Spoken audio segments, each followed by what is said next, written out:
11월 8일 성경 읽기 시간입니다. 우리 오늘은 요한복음 3장에서 4장에 있는 말씀을 읽겠습니다. 3장. 바리새파 사람 가운데 니고데모라는 사람이 있었다. 그는 유대인들 사이에서 유력한 지도자였다. 하루는 그가 밤늦게 예수를 찾아와서 말했다. 라삐님, 우리 모두는 선생님이 하나님께로부터 직접 오신 분이라는 것을 알고 있습니다. 하나님이 관여하지 않으시면 아무도 선생님이 하시는 일, 곧 하나님을 가리켜 보이고 하나님을 계시하는 일을 할 수 없습니다. 예수께서 말씀하셨다. 내 말이 정말 맞다. 내가 하는 말을 믿어라. 사람이 위로부터 태어나지 않으면 내가 가리키는 하나님 나라를 볼 수 없다. 니고데모가 말했다. 이미 태어나서 다 자란 사람이 어떻게 다시 태어날 수 있겠습니까? 어머니 배에 들어가서 다시 태어날 수는 없습니다. 위로부터 태어난다고 하신 말씀이 도대체 무슨 뜻입니까? 예수께서 말씀하셨다. 너는 귀 기울여 듣지 않는구나. 다시 말해주겠다. 사람은 누구나 근본적인 창조 과정을 거쳐야 한다. 태초에 수면 위를 운행하시던 성령을 통한 창조. 보이는 세계를 움직이는 보이지 않는 세계. 새로운 생명으로 들어가게 이끄는 세례. 이 과정들이 없으면 하나님 나라에 들어갈 수 없다. 아기를 예로 들어 설명하겠다. 태어난 아기는 다만 내가 볼 수 있고 만질 수 있는 몸만 가지고 있을 뿐이다. 그러나 그 몸 안에 형성되는 인격은 내가 절대 볼 수도 없고 만질 수도 없는 것, 성령으로 빚어져 살아있는 영이 되는 것이다. 바로 이러한 과정을 말하는 것이다. 그러니 너는 위로부터 태어나야 한다는 말, 곧 이 세상의 가치로부터 떠나야 한다는 내 말에 놀라지 마라. 너는 바람이 부는 방향을 예측할 수 없다는 것을 잘 알 것이다. 너는 나무 사이를 스치는 바람의 소리는 듣지만 그 바람이 어디서 와서 어디로 가는지는 모른다. 하나님의 바람, 곧 하나님의 영을 힘입어 위로부터 태어난 사람도 다 그와 같다. 니고데모가 물었다. 그 말이 무슨 뜻입니까? 어떻게 그런 일이 일어날 수 있습니까? 예수께서 대답하셨다. 너는 이스라엘의 존경받는 선생이면서 이런 기본적인 것도 모르느냐? 잘 들어라. 진리를 있는 그대로 일러주겠다. 나는 경험으로 아는 것만 말한다. 나는 내 두 눈으로 본 것만 증언한다. 얻어 들은 말이나 전에 들은 말은 하나도 없다. 그러나 너는 증거를 직면해서 받아들이기는커녕 이런저런 질문으로 꾸물거리고 있구나. 손바닥 보듯 뻔한 사실을 말해도 내가 믿지 않는데 내가 보지 못하는 하나님의 일을 내가 말해봐야 무슨 소용이 있겠느냐. 하나님 앞에서 내려오니 곧 인자 밖에는 아무도 하나님 앞으로 올라간 이가 없다. 모세가 광야에서 뱀을 들어 백성에게 보고 믿게 한 것과 마찬가지로 인자도 들려야 한다. 그러면 그를 바라보는 사람, 그를 믿고 기다리는 사람마다 참된 생명, 영원한 생명을 얻게 될 것이다. 하나님께서 이 세상을 얼마나 사랑하셨는지 그분은 하나뿐인 아들을 우리에게 주셨다. 그것은 아무도 멸망하지 않고 그를 믿는 사람은 누구나 온전하고 영원한 생명을 얻게 하시려는 것이다. 하나님께서 고통을 무릅쓰고 자기 아들을 보내신 것은 세상을 정죄하고 손가락질해서 세상이 얼마나 악한지 일러주시려는 것이 아니다. 아들이 온 것은 세상을 구원하고 다시 바로 잡으려는 것이다. 누구든지 아들을 신뢰하는 사람은 죄를 용서받지만 아들을 신뢰하지 않는 사람은 이미 오래전에 사형 선고를 받았으면서도 그것을 모르는 사람이다. 하나뿐인 하나님의 아들을 알고도 그가 믿지 않았기 때문이다.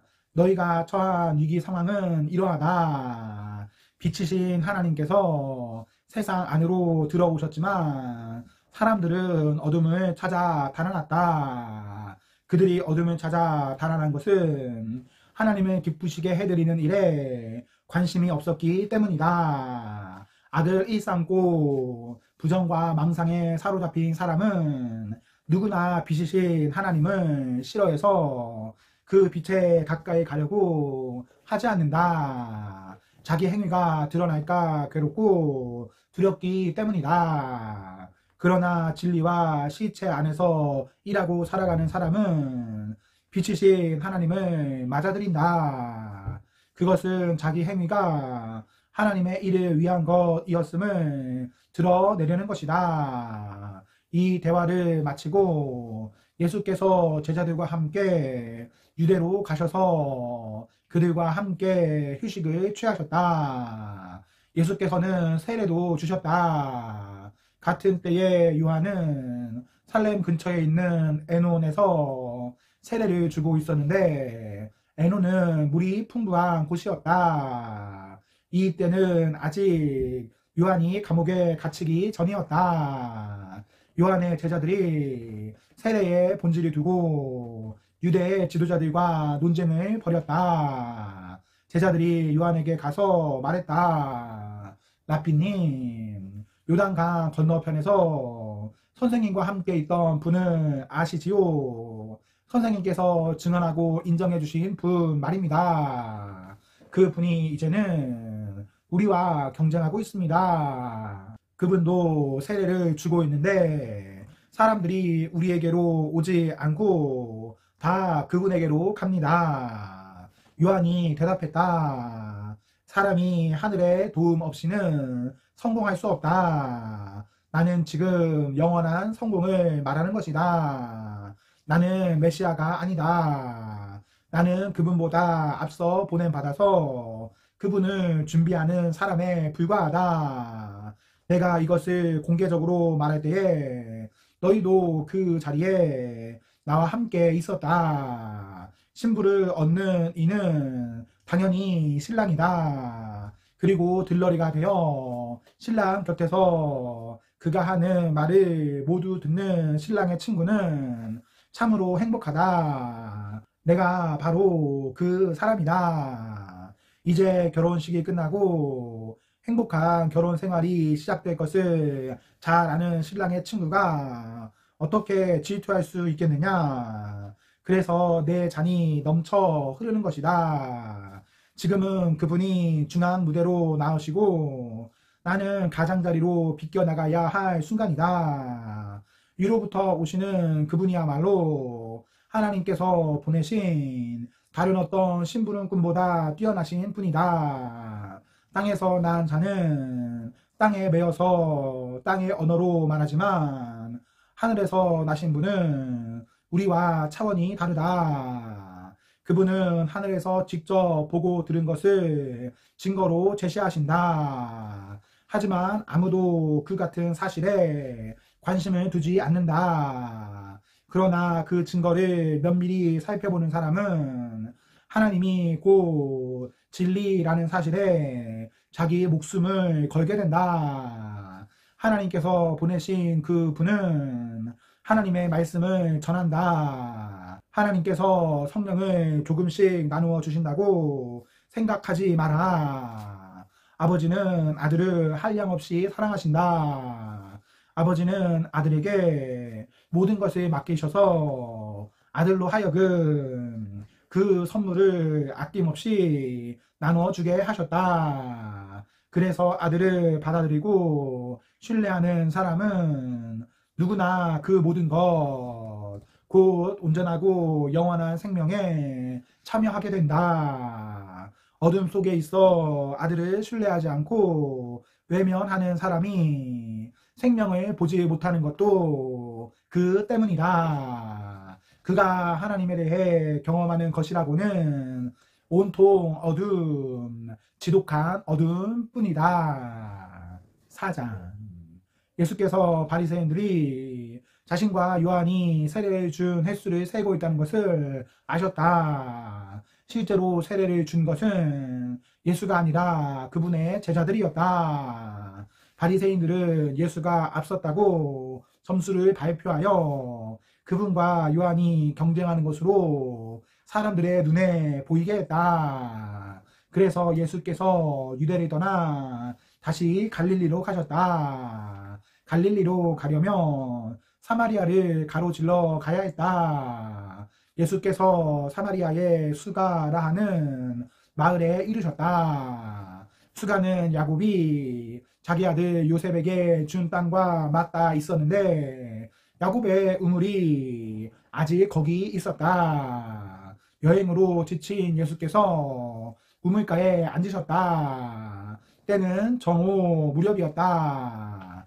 한 사마리아 여자가 물을 기르러 나왔다. 예수께서 그 여자에게 말씀하셨다. 나에게 물 한 모금 줄 수 있겠느냐? 제자들은 점심거리를 사러 마을에 가고 없었다. 사마리아 여자가 당황해하며 물었다. 당신은 유대인이면서 어떻게 사마리아 여자인 나에게 물을 달라고 하십니까? 당시의 유대인들은 사마리아 사람들과 절대로 말을 나누려 하지 않았다. 예수께서 대답하셨다. 내가 하나님의 후하심을 알고 내가 누구인지 알았더라면 내게 마실 물을 달라고 했을 것이고 나는 내게 시원한 생수를 주었을 것이다. 그러자 여자가 말했다. 선생님께는 물 깊는 두레박도 없고 또 이 우물은 깊습니다. 그런데 어떻게 생수를 주시겠다는 말입니까? 선생님이 우리 조상 야곱보다 더 뛰어난 분이라는 말입니까? 그는 이 우물을 파서 자신은 물론이고 자기 아들들과 가축들까지 이 물에서 마시게 했고 우리에게 물려주기까지 했습니다. 예수께서 말씀하셨다. 이 물을 마시는 사람은 누구나 다시 목마를 것이다. 그러나 내가 주는 물을 마시는 사람은 다시는 목마르지 않을 것이다. 내가 주는 물은 그 사람 속에서 솟구쳐 오르는 영원한 생명의 샘이 될 것이다. 여자가 말했다. 선생님, 내게 그 물을 주셔서 내가 다시는 목마르지 않게 해주시고 이 우물을 다시 찾는 일이 없게 해 주십시오. 예수께서 말씀하셨다. 가서 내 남편을 불러서 다시 오너라. 나는 남편이 없습니다. 하고 여자가 대답했다. 남편이 없다고 한 내 말이 맞다. 너는 남편이 5이나 있었고 지금 함께 사는 남편도 내 남편이 아니다. 그러니 내 말이 맞다. 이제 보니 선생님은 예언자이십니다. 그렇다면 이것을 좀 말해 주십시오. 우리 조상들은 이 산에서 하나님께 예배 드렸습니다. 하지만 선생님 같은 유대인들은 예루살렘이 유일한 예배 장소라고 주장합니다. 그렇지요. 여자여, 내 말을 믿어라. 너희 사마리아 사람들이 이 산도 아니고 예루살렘도 아닌 곳에서 아버지께 예배드릴 때가 온다. 너희는 어두움 속에서 확신 없는 예배를 드리지만 우리 유대인들은 밝은 대낮에 확신에 가득 찬 예배를 드린다. 하나님의 구원의 길은 유대인들을 통해 열린다. 그러나 너희가 어떤 이름으로 불리고 어디서 예배를 드리는지는 중요하지 않게 될 때가 온다. 사실은 그때가 이미 왔다. 하나님 앞에서 중요한 것은 너희가 어떤 사람이며 어떻게 사느냐 하는 것이다. 너희가 드리는 예배는 너희 영으로 진리를 추구하는 예배여야 한다. 하나님께서는 바로 그런 사람, 곧 그분 앞에 단순하고 정직하게 있는 모습 그대로 예배드리는 사람들을 찾으신다. 하나님은 순전한 존재 그 자체, 곧 영이시다. 그러므로 하나님께 예배드리는 사람은 자신의 존재와 자신의 영과 자신의 참된 마음으로 예배 드려야 한다. 여자가 말했다. 그것은 잘 모르겠습니다만 메시아가 오신다는 것은 압니다. 그분이 오시면 이 모든 것의 전말을 알게 되겠지요. 예수께서 말씀하셨다. 내가 바로 그다. 너는 더 이상 기다리거나 찾지 않아도 된다. 바로 그때 제자들이 돌아왔다. 제자들은 크게 놀랐다. 예수께서 그런 여자와 이야기를 나누리라고는 생각지도 못했기 때문이다. 제자들 가운데 아무도 자신의 생각을 말하지 않았지만 그들의 얼굴에 다 드러나 있었다. 여자는 눈치를 채고 자리를 떴다. 어찌나 당황했던지 물동이까지 두고 갔다. 여자는 마을로 돌아가서 사람들에게 말했다. 내가 한 일을 다 알고 있는 사람이 있습니다. 와 보세요. 그분은 나를 속속들이 아십니다. 혹시 그분이 메시아가 아닐까요? 그래서 그들은 예수를 직접 보러 나갔다. 그 사이에 제자들이 예수께 음식을 권했다. 랍비님 드십시오. 안 드시겠습니까? 예수께서 제자들에게 말씀하셨다.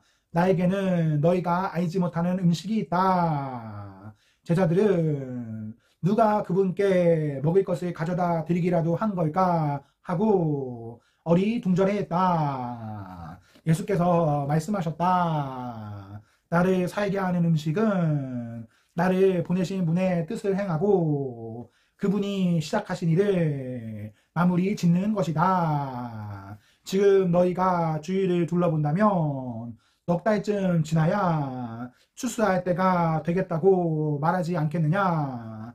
내가 너희에게 말한다. 눈을 떠서 눈앞에 무엇이 있는지 똑똑히 보아라. 이 사마리아 밭들은 곡식이 무르익었다. 추수할 때가 된 것이다. 추수하는 사람은 기다리는 법이 없다. 그는 자기 삭슬 받고 영원한 생명을 위해 무르익은 곡식을 거두어 드린다. 이제 씨 뿌리는 사람과 추수하는 사람이 서로 어깨 동무를 하고 기뻐하게 되었구나. 한 사람은 씨를 뿌리고 다른 사람은 거두어 드린다는 말이 과연 맞는 말이다. 나는 너희가 일구지 않은 밭으로 너희를 보내 추수하게 했다. 너희는 손가락 하나 보탠 것 없이 다른 사람이 오랫동안 힘써 일궈 놓은 밭에 걸어 들어간 것이다. 마을에서 온 많은 사마리아 사람들이 예수께 자신의 삶을 맡겼다. 그분은 내가 한 일을 다 아십니다. 나를 속속들이 아십니다. 라고 말한 여자의 증언 때문이었다. 그들은 예수께 좀 더 머물러 주기를 청했고 예수께서는 이틀을 더 머무셨다. 더 많은 사람들이 예수의 말씀을 듣고 자신의 삶을 그분께 의탁했다. 사람들이 여자에게 말했다. 이제 우리는 당신의 말 때문에 믿는 것이 아니오. 우리가 직접 듣고 확실히 알게 되었소. 그분은 세상의 구주이십니다. 이틀 후에 예수께서 갈릴리로 떠나셨다. 예수께서는 예언자가 자기가 자란 곳에서는 존경받지 못한다는 것을 경험으로 잘 알고 계셨다. 예수께서 갈릴리에 도착하셨을 때 갈릴리 사람들이 그분을 반겼다. 그러나 그것은 그들이 유월절 기간 동안 예수께서 예루살렘에서 행하신 일에 감동을 받았기 때문이지, 그분이 누구시며 장차 무슨 일을 하시려는지 정말로 알았기 때문은 아니었다. 예수께서 전에 물로 포도주를 만드셨던 갈릴리 가나로 다시 가셨다. 한편 가버나움에 왕실 관리 한 사람이 있었는데 그의 아들이 병을 앓고 있었다. 그는 예수께서 유대를 떠나 갈릴리로 오셨다는 소식을 듣고서 그분을 찾아가 가버나움으로 내려가서 죽기 직전에 있는 자기 아들을 고쳐달라고 그분께 간절히 청했다. 예수께서 그의 말을 피하시며 이렇게 말씀하셨다. 기적을 보고 압도되지 않으면 너희는 믿으려 하지 않는다. 그러나 그 관리는 물러서지 않았다. 함께 가 주십시오. 제 아들의 생사가 달린 일입니다. 예수께서는 그저 집으로 가거라, 내 아들이 살아났다고만 대답하셨다. 그 사람은 예수께서 하실 말씀을 그대로 믿고 집으로 향했다. 그가 돌아가고 있는데 종들이 중간에서 그를 붙잡고는 소식을 전했다. 아드님이 살아났습니다. 그 사람이 자기 아들이 언제 낫기 시작했는지를 묻자 종들이 대답했다. 어제 오후 1시쯤에 열이 내렸습니다. 그 아버지는 그때가 바로 예수께서 내 아들이 살아났다고 말씀하신 때라는 것을 알았다. 그 일로 결론이 났다. 그 관리뿐 아니라 온 가족이 다 믿게 된 것이다. 이것은 예수께서 유대를 떠나 갈릴리로 오신 뒤에 보여주신 두 번째 표적이다. 아멘. 네, 우리 오늘 말씀을 모두 읽었습니다. 오늘 하루도 하나님과 사나 앞에서 행복하십시오. 성령 충만하십시오. 안녕.